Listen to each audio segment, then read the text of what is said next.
Hello and welcome to the fourth episode of the Mystic Discoveries podcast.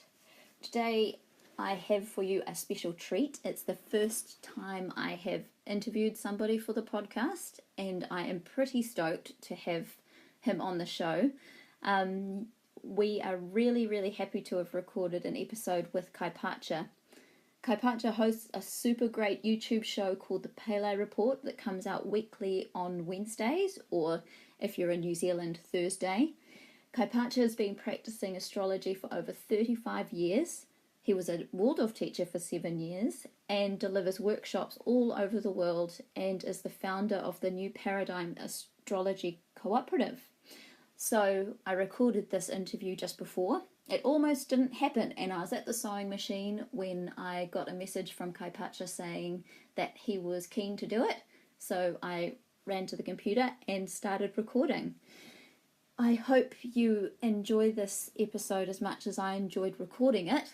Please forgive me if you find my interviewing skills to be rather beginner. It's the first time I've ever interviewed anybody, so I'm pretty happy with how it turned out, and yeah, I hope you enjoy the show. I will speak to you at the end of this episode. But my name's Amanda, so hello. Hi, Amanda. Nice to meet you. And should I call you Tom or Kaypacha? Oh, Kaypacha's good. Cool.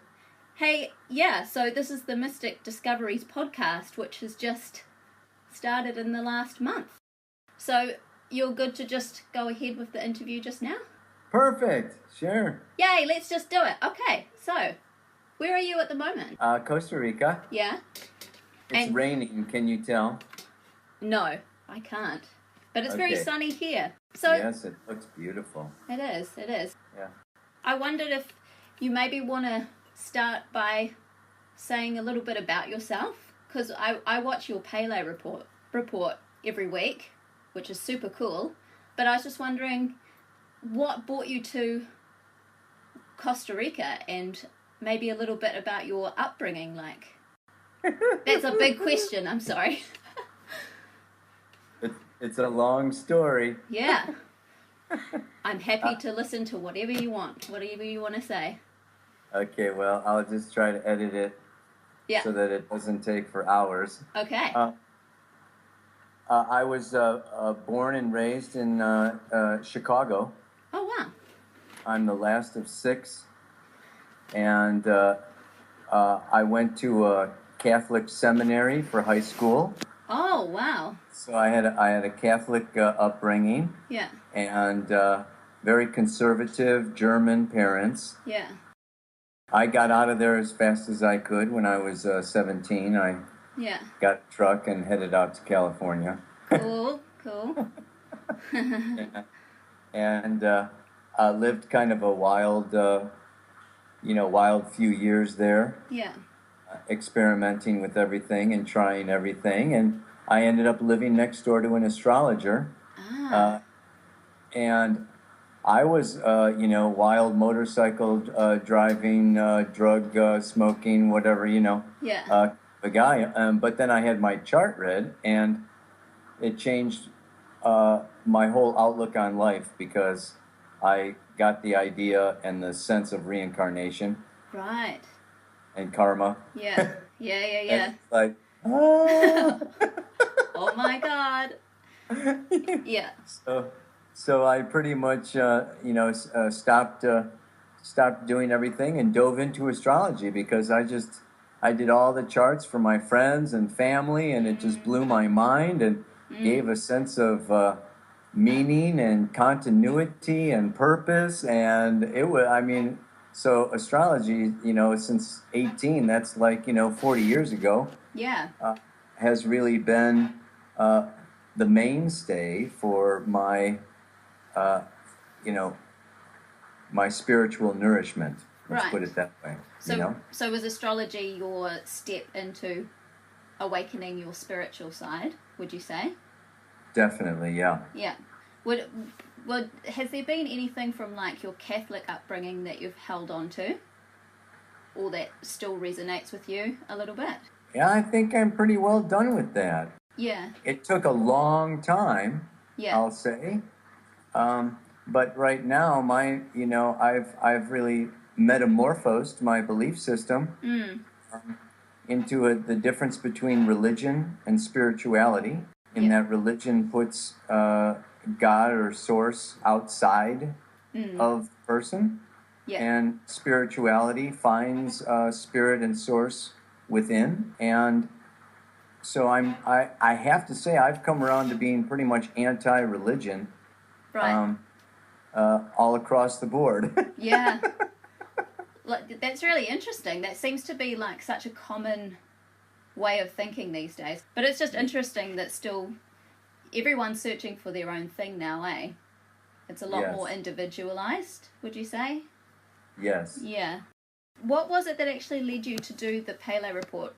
Well, I mean, I did a lot of other things. Obviously, I got married and raised 3 children, and there was no way I could do that and make enough money doing astrology. Yeah. So, I've done a number of other things along the way. Like what kinds of things? Well, I'm a electronics engineer. I used to design computers in Silicon Valley. And then when I had children, I stopped doing that and became a Waldorf school teacher. Ah, me too. Right? Yeah. So I spend more time with my kids, and I got all into Anthroposophy and Rudolf Steiner and Astrosophy. Yes, I wanted to ask you about that. Yeah, so I was doing, that astrology for a while also. Yeah. And then when my kids left home to go to college, I had an empty nest. I moved out to Hawaii, and I got into yoga. I got into Kundalini yoga at that just about the same time, around 2009, 2008, and I just wanted to get away from humanity and people and society and eat bananas and swim with dolphins and say goodbye to it all. So I went out there, but I bought a little webcam so I could Skype my kids. And in the instructions it said that I could make videos with my webcam. So one day I just said, oh, what the heck, I'll go out in the backyard and I'll do a little astrology thing. And I sent it to some of my friends, and they were like, well, this is cool. You should, do this more often. So it was just a game. And I was just playing around, and more and more people started listening and watching and liking it, and so it kind of just mushroomed, into this. And now it's like 50,000 people or whatever, and it's all around the world and stuff like that. So it just was a lot of it. It was just started out to be fun. Yeah, and it's ballooned and become huge. Yeah, my mum actually heard you first and sent a link on my Facebook page and was like, you have to listen to this guy. And if it's your mum telling you to do something, you're like, yeah, I'll listen to it. And then 6 months down the track, I finally watched one of your things, and I was like, oh my God, she was so right. It's really good. So I appreciate you doing it. So thank you. That's interesting you were a Waldorf teacher. I totally didn't know that. Because every now and then you drop Rudolf Steiner into your Pele report. And I always get really excited when I hear people mention Steiner that I wouldn't think were connected to that kind of thing. How did you find out about him or Waldorf education? Was that a big, long story? That brings me to a point in my life where I was, I opened up psychically as a channel for extraterrestrial intelligence. Wow. And I did that for a while, and became more and more aloof, somewhat disconnected from Earth-based reality so much, and got to the point where I kind of thought I was going nuts or something, Right. And then it was actually my sister that talked about Rudolf Steiner, and it was spiritual science. Yeah. and I read The Philosophy of Freedom that said you use your thinking to access spiritual reality.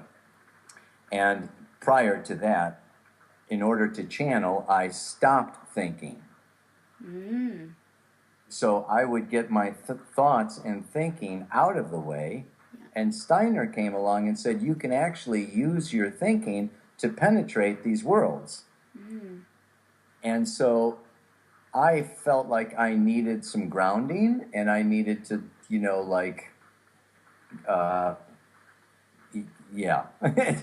I needed to start thinking again. Yeah, I know what you mean. Have your feet on the ground a bit while you're still connecting with the stuff above? Yes, indeed. Yeah. So I got into astrosophy, and I met a number of astrosophers, and I related, I had been doing astrology all along, and so astrosophy kind of drew me into the rest of Steiner's work. And then when I had children, it was only natural for me to, I had to get out of the Silicon Valley. I didn't want to raise my kids in the city. And I was looking for a way to make a living not doing computers. And also spend more time with my kids. And it just, it fell into place for me to become a teacher. How long did you teach for? I taught for 7 years. Did you do the class 1 to class 7 cycle? I took a class from 1 to 5. Yeah. And at 5, I stopped, and I just did the physical education and woodwork, and I substituted for all the other teachers, and my wife became a teacher. Right. So we tried, both of us, teaching at the same time, but the lifestyle of a Waldorf teacher is totally consuming. It's so consuming. So with both of us teaching, it was not working. Not when you've got kids at home too, eh? No. We joke about having, with teachers that have kids, we've got Waldorf orphans, Exactly. Yeah, so we had 3 of them, Yeah. And so then it was just like, I'm not going to continue to do this, Yeah. Oh, that's really interesting. So, yeah. I mean, I don't actually know that much about astrosophy, except that I've heard that the dates of, like, the sun signs are slightly different to astrology. Is that true? Am I getting that right? Because I talked to anthroposophists who, one of them would be a Gemini, but she says that she's more in line with a Taurus. Is that astrosophy, or is that different? That's actually different. That's Vedic astrology. Ah, right. That uses the sidereal zodiac. Yeah. And but the astrosophers actually used the tropical zodiac. Oh, the one that normal astrology is. Yeah. They just have a number of different ways of approaching it. They did a prenatal epoch. Yeah. So what's that? That's you use a mathematical calculation to determine the moment of conception. Ah. And you do a birth chart, for the moment of conception. And then you follow the moon cycles. And then you would actually, Steiner gave particular miracles that Christ worked. And according to the lunar cycle of the prenatal epoch, it would correspond to different ages in your life. And like the wedding at Cana would be one, and that could correspond to when you are 28. Ah, right. And so the different miracles, the raising of Lazarus, could correspond to a time in your life, when you are 42 or something, and it's unique for everyone. But it's a very interesting. I mean, and they are the only ones that do that. Yeah. Do you still incorporate it into your readings that you do for people? No, I don't. No. That it sounds like astrology itself is complicated enough and Yeah. detailed enough, right, without having to put all these different things into it as well. Yes, it's amazing. I mean, I've added all extra planets and Yeah. all these dials and house systems and blah, blah, blah, blah, blah, blah, blah. It Yeah. goes on and on. But I've kind of settled into, you know, it's like you see the same thing repeated. They call it a signature. Right. And you'll very often find this same signature repeated over and over, no matter what system you use. It comes, and that's why astrology is it says the same thing as palmistry and iridology and tarot and I Ching. Ultimately it all boils down to your soul expression. And it can be seen in any number of different ways. And so I have kind of settled into my own, Yeah. way. Yeah. Your own way. Oh, that's so cool. So where should we go to now? I guess I'm quite interested in the new paradigm astrology cooperative you've got online. That seems like you're making quite a big community there. I wondered if you could speak a little bit about what that is and how it came to be and maybe your intention with it. Yes. Well, the Pele report grew more popular and more popular. There is a beetle about the size of my hand Oh my God. flying around, just waiting for him to land on me. Okay. So the Pele report got more and more popular, and then I started doing some webinar classes because people wanted to learn more astrology. And I also found that people are looking for their tribe. Yeah, I hear that around a lot.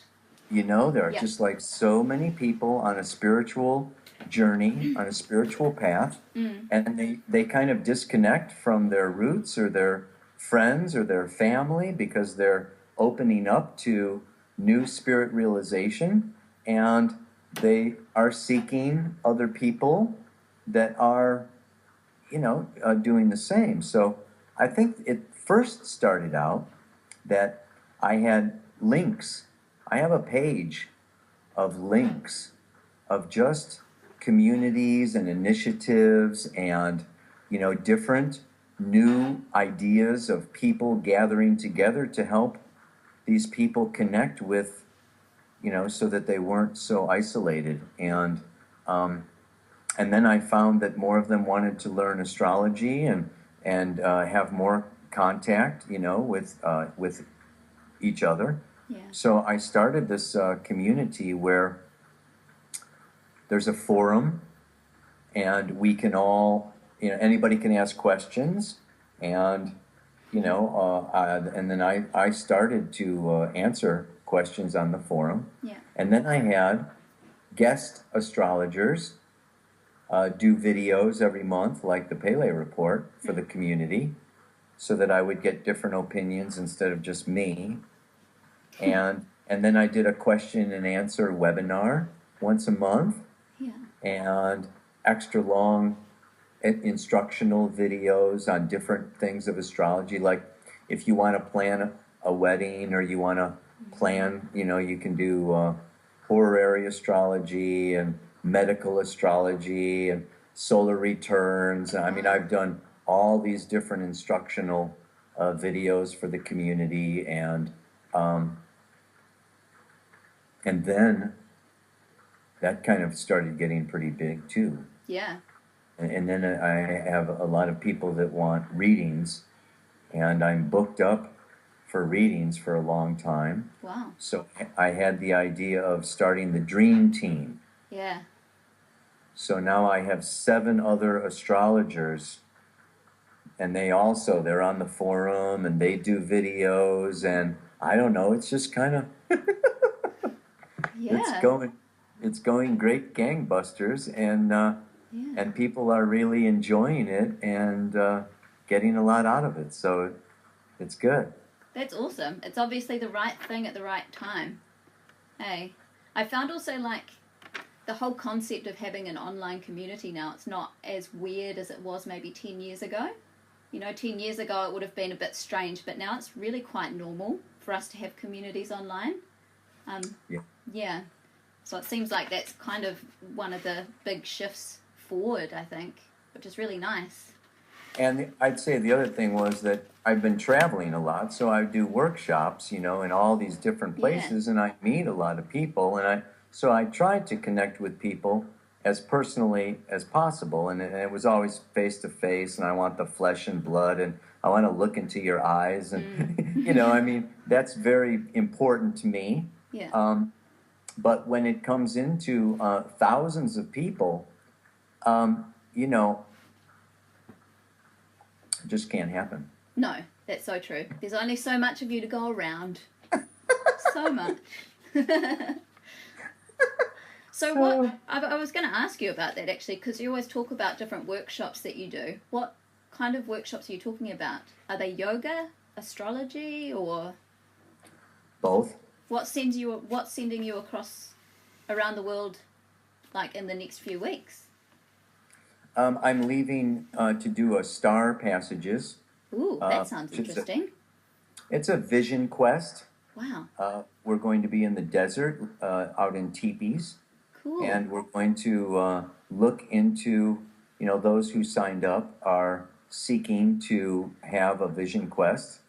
Mm-hmm. And we will begin with looking at their charts. And I always do Kundalini yoga and breath work and some shamanic, journeying. I try to get as interdisciplinary as possible. Yeah. I think using sound, breath, and movement are all different ways of getting it out of the head and into the experiential realm. Mm. And so this vision quest then is going to end up where everyone goes out and stays out overnight in the desert under the stars to connect physically, telepathically, spiritually with the moon, with Mars, with Jupiter, and to receive direct transmissions and visions and come into a more full understanding of their soul purpose. Wow, epic.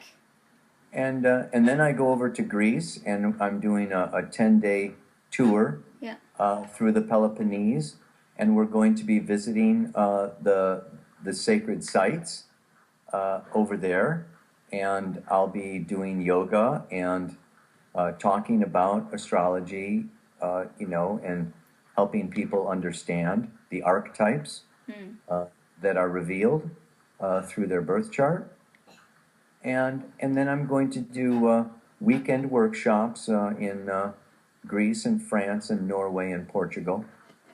And I have a whole list of different topics.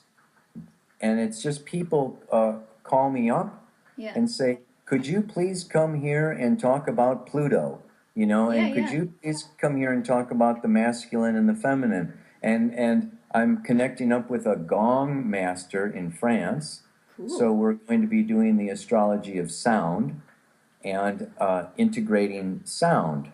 Wow. More with, but the underlying intention is just a deeper connection to your unconscious spiritual intention for incarnating on planet Earth at the very time and place that you chose. Yeah. Yeah. Wow. That's a lot of work. The gong master you're meeting with that connects astrology and sound, does that have anything to do with the music of the spheres? Is that related to that? Or is it something quite different? Well, I don't know if you know, but in a gong, if it is the full symphonic gong, it has every sound possible Wow. is in the gong. Yeah, I didn't know that. Yes, so he can trigger and reach and move through every sphere, every every tone, every pitch, every sound is within that gong, and so he really works with it as medicine, as healing. He's a sound healer. Yeah. Yeah. Yeah. So he wanted me to just come and work with him. I did another workshop with him in Belgium a couple of years ago, and we hit it off, and the people really enjoyed it. So we wanted to get together again. Oh, cool. Good stuff. Do you travel with your wife or your kids? Or do they? Sometimes. Sometimes? But not often. I mean, it is work. I true. kind of need to be available to the people that are there. But I am taking my three daughters and a son-in-law are going to go to Greece with me. Fun. And then my wife is going to be meeting me in Greece, and we're going to go to Italy together. Ah, cool. Just for a holiday, not work. Yeah. Yeah. She's been to some of my workshops. She's going to be going to Bali with me in November and do another workshop. But some of my workshops, I repeat some of the same things because I find, a lot of the people that listen to the Pele report don't know that much astrology. So my job is really to take something that's extremely complex and try to make it as simple as possible. Yeah. Yes. So, I can't help but say the same thing, a few times, and to have my wife, just listen to the same old thing, I mean, I don't want to drag her to every workshop. She's got other stuff to do. Yeah, that's very kind of you. Yeah. This might seem like a basic question, but I just wonder, there might be people actually listening that don't know an awful lot about astrology, that might actually like a really basic explanation as to what it is or how it applies to their life. Do you think it's possible to give a intro to a basic intro? Or is it too complex? Different people look at it differently. I'll certainly give my approach is that we are infinite spiritual beings, and we choose to come into the third dimension. So we are multidimensional, but we want to have a time, space, physical, material, evolutionary experience on Earth. So we choose the DNA, the parents, the time, the place, and when they cut that umbilical cord and we draw in that first breath, prana, spirit, yes, the birth chart is a snapshot of where everything was, all the planets and all the stars and where everything was, and it's like a blueprint of your soul. Yeah? So it reflects your intention of why you came, what your life purpose is. And it's not who you are. Right. Because who you are is infinite. It's like this is a play, and for this particular lifetime, you want to play this part. Yeah. So it's, I don't want to ever stereotype anyone or limit anyone. But what I do say is that we also give ourselves an ego. And the ego is the manager of the physical body that keeps us alive so that our soul can have a third dimensional experience. But the ego lives in separation. And it is a small, I think Gurdjieff said it was less than 10% of the mass of our brain is conscious. So the astrological birth chart is the other 90%. So when you're looking at your astrological birth chart, you are looking at your unconscious. And my view of life is that it is the conscious becoming aware of the unconscious. It's the unconscious becoming conscious. This is part of what life on planet Earth is about. This is how we learn and evolve and grow, is by getting in touch with our unconscious. So I find astrology as being the best, most fundamental, straight, direct line to my unconscious soul intention. And then, of course, besides describing, who I am and why I am here, it is also cycles upon cycles upon cycles. So it's like the planets keep on moving. And so you can also look at, okay, at age 7, at age 25, at age 43, at age 52, there are different cycles that are totally unique for each person. And it's like time capsules where, this is revealed and this is opened and this is coming and this is, so your soul has certain, I like to look at it as surfing. And you can kind of see a wave coming, I don't do predictive astrology. I never tell somebody what's going to happen. I try not to limit your potential future. But I will say, winter is coming, spring is coming, like it's time for, it's like this is coming to the surface, or it's like your unconscious soul, wanted, at age 25 to, to find the soulmate or have a baby or, and your past lives. Well, that's the other thing is I start with people's past lives and where you've been and what you've done determines. And that's through a birth chart? You find Yes, that? yes. Yeah, right. Yeah. So a lot of the reason why you're here is the result of decisions and choices and actions that you took in your previous lives. So you can see where the person is coming from, what themes they're working on, what actions they've taken before, and where they want to develop further in this lifetime. And then, of course, how they're going to do that and when. Yeah. Wow. That's good. Thank you for sharing that. It's kind of like, it can be therapeutic, it can be life coaching, it can be medical, it can be, it's all... that's what I love about astrology is it's all inclusive. Yeah, and it's inclusive for people from all different cultures and spiritual belief backgrounds, right? Exactly. It doesn't really matter, Yeah. And you can look at it physically, emotionally, mentally, spiritually. And I always work with people's questions. Right.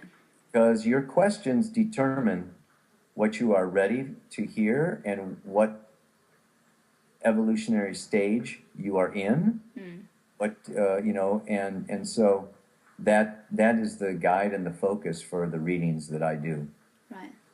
Cool.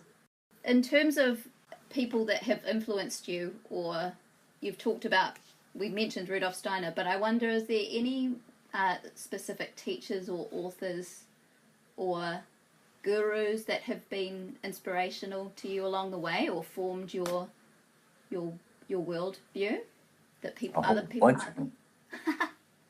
Do you want to list your favorites and why they are? Yes, but certainly Jeffery Wolf Green. Okay. He started the School of Evolutionary Astrology. Yep. And I studied with him and worked with him for many years. So I could be considered an evolutionary astrologer. Yes. And I have also worked with Daniel Giamario. He started the shamanic school of astrology. And so I studied, under Daniel. And so I could also be considered a shamanic astrologer. Those are my, Maurice Fernandez is another wonderful evolutionary astrologer. He's on the dream team. I'm still working with him. And then, of course, Yogi Bhajan he brought Kundalini yoga Yeah. to the United States there, and so I have been working spiritually. I did not meet him when he was alive. I connect with him spiritually, and the golden chain of gurus that are the stream of Kundalini yoga. So these are some of probably the primary influences that I've worked with. Cool. What would an average day in your life look like? Well, things are different. I do when I'm home here in Costa Rica, I do chart readings. So I have a schedule of one-on-one personal chart readings that I do on Skype. During the day. Yeah. Lately, I have been building this house. I joined this permaculture community. Oh, cool. Here in Costa Rica, and so I'm just finishing up actually a new house here. Well done. So and then of course I travel probably 8 months or 6 to 8 months out of the year. So when I'm traveling, I used to do my workshops were Friday night, Saturday, Sunday, do readings on Monday and Tuesday, fly somewhere else on Wednesday, do readings on Thursday, do the workshop Friday, Saturday, Sunday, Yeah. readings on Monday and Tuesday, and fly on Wednesday. That was my that's been my routine for quite a while. Yeah. But I found that the weekend workshops are too short. It's really, by the time they're over, people are getting to know each other, they're relaxing. Container becomes stronger for transformation. There's a sense of safety and trust where people can go deeper into their work. And so I've been now doing 4-day workshops, 5-day workshops, some 7-day workshops. I'm doing my first 10-day workshop in Laos coming up in December. Cool. So even my schedule traveling is not as routine as it used to be.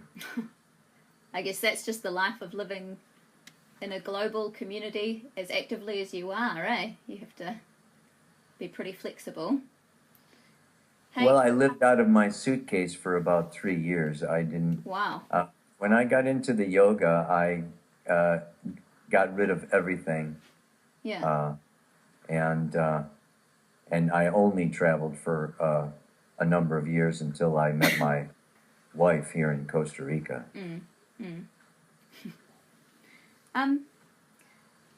Back to a relatively deep question. With the oh, you're right. Did a bug attack you? Yeah. Oh no. The bugs in Costa Rica are huge, Oh man. my God. Yeah. And there's scorpions and snakes, and it's a wild place, man. Yeah. In New Zealand, we've got a few big birds, and that's about it. We don't have anything too scary here. I wondered if, well, I mean, you've noticed anything about the shift in consciousness over your years of being an astrologer, just generally, and how the average person is that you meet. The whole 2012 movement that happened with people kind of waking up to a new way of being, or there's the ideal that we'd want to wake up to a new way of being. Since you've travelled a lot, I wonder if you have anything to say on the consciousness shift, and if it's actually happening, or how you see it happening. Yeah. Well, it's definitely happening. Yeah. We are just on the cusp of the age of Aquarius. We're leaving a 2,000-year age of Pisces, and we're moving into Aquarius, which I associate with the third eye and with opening to a higher, liberated understanding of reality. And I think that a number of souls have chosen to come in to bodies at this particular time to assist the planet in making this shift into a new consciousness. And I think that, the biggest thing for me is probably that it's going a hell of a lot slower than I thought. Yeah. Oh my God. I thought for sure, Y2K at 2000 something would happen in 2012. And, I've been thinking, the 100th monkey or the tipping point or the domino effect that, things were just like really going to just like splash and the extraterrestrials were going to land and we were all going to wake up and, life was going to, change. But, the older that I get and the more that I'm doing in this, I see that it is more and more of a personal journey, and it is happening like a garden that you plant the seeds. There are communities sprouting up. There are, it's like new test tube babies or whatever. It's just like, so I feel like it's starting, but it's not going to be so visible or mainstream or really consensus or there's the different evolutionary stages that I referred to before, and the consensus stage, they call it the herd stage over in India, is 3/4 of the population of any given population is in this consensus, which is still relying upon external authority and playing around with external authority.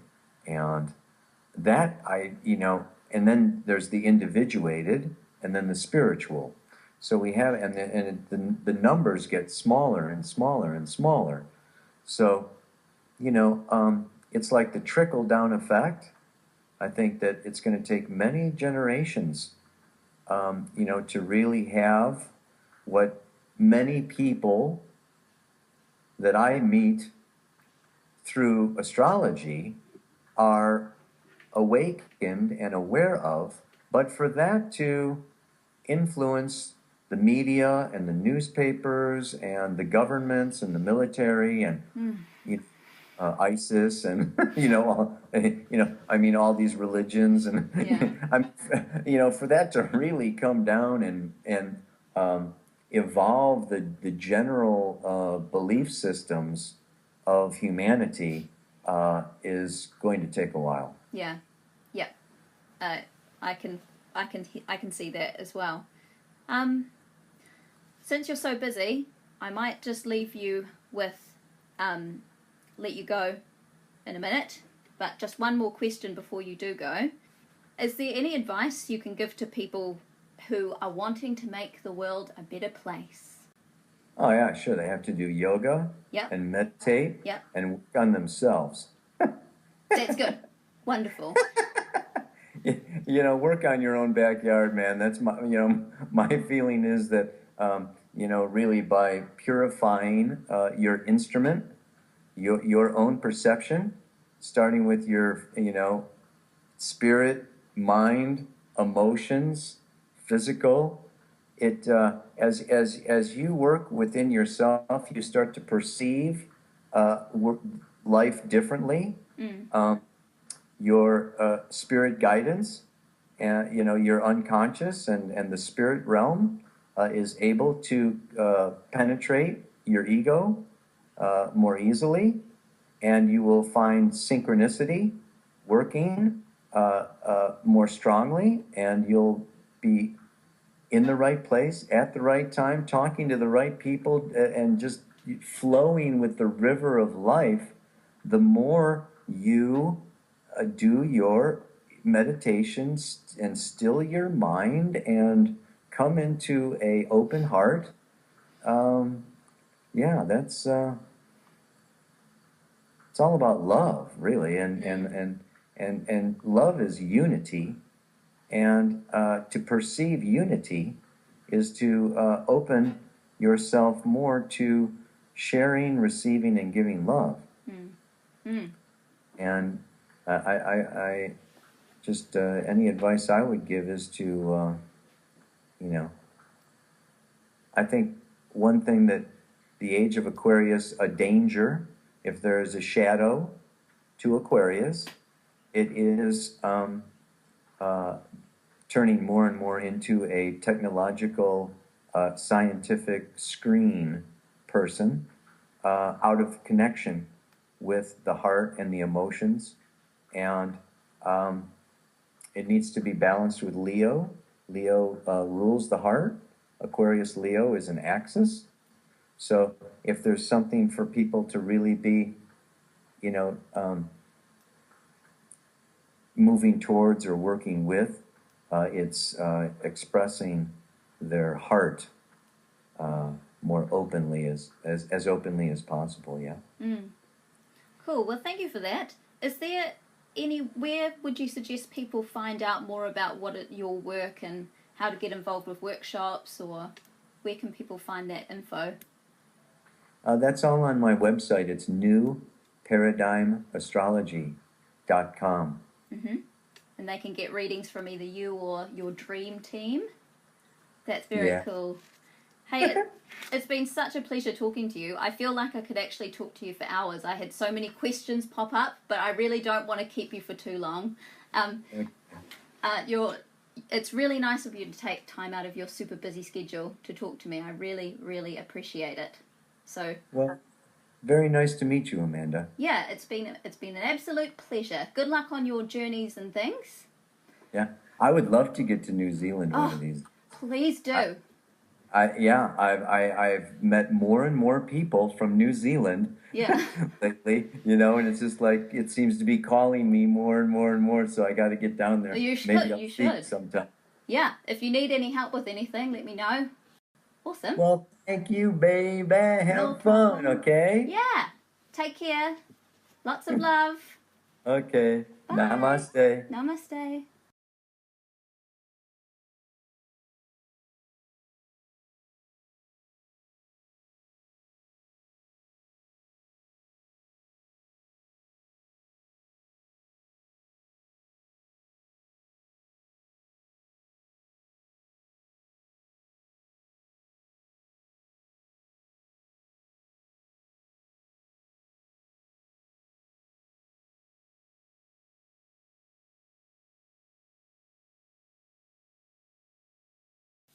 Thanks for tuning in, and I hope you enjoyed that interview as much as I did. I really encourage you to go check out newparadigmastrology.com, where you can find out what Kaypacha and the Dream Team are up to. I've been coming across the term of finding your tribe a lot lately, as I'm sure you guys have.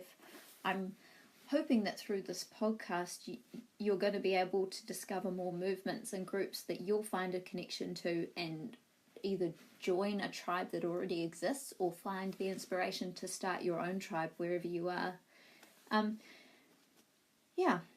If you enjoy the podcast and want to support it, you can donate on PayPal using our email address, themysticdiscoveries@gmail.com.